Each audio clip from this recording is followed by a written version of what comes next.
Thanks for staying with us. I'm Melisa, Idris, with me Sharaad, Kuttan. Now here's what we want you to consider tonight. Malaysiakini has published a 4-part series on Bangladeshi worker exploitation in Malaysia, and this is in collaboration with Bangladeshi media Kaler Kantho. Now you can find it on the Malaysiakini website under the special report section, which is titled Trapped and Traded.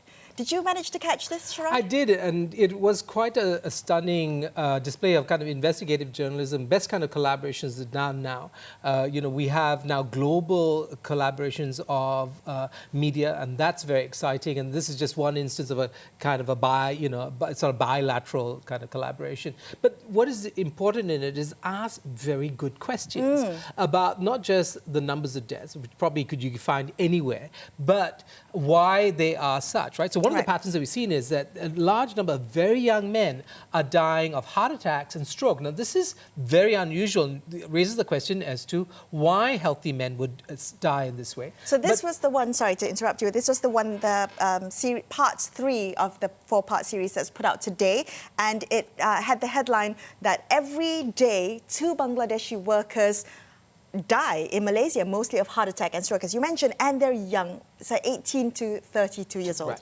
Right. And so the issue here is, first of all, were they in fact dying of heart attacks, strokes? And if so, if not, why? What is going on? Now, if they get to the bottom of that, really taking the investigation further, and I'm very touched by the fact that a local media is concerned about this segment of the workforce. Yes. Now, often we think of people because they come from a different country, a different nationality, whether they're Bangladeshi, Nepali, Indonesians, whatever.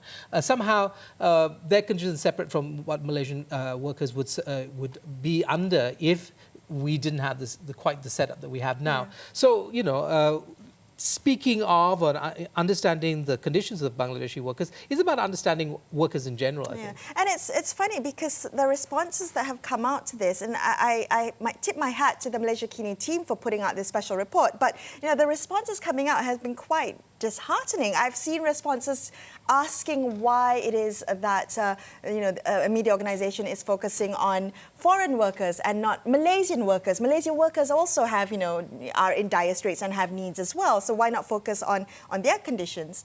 And that's been it's kind of that response to read. I think you get all the time with any kind of story. If somebody doesn't want to deal with the story that you presented them, they say, "What? No, why not that other story? Or why not this story?" And of course, the situation of Malaysian workers in different sectors and also important.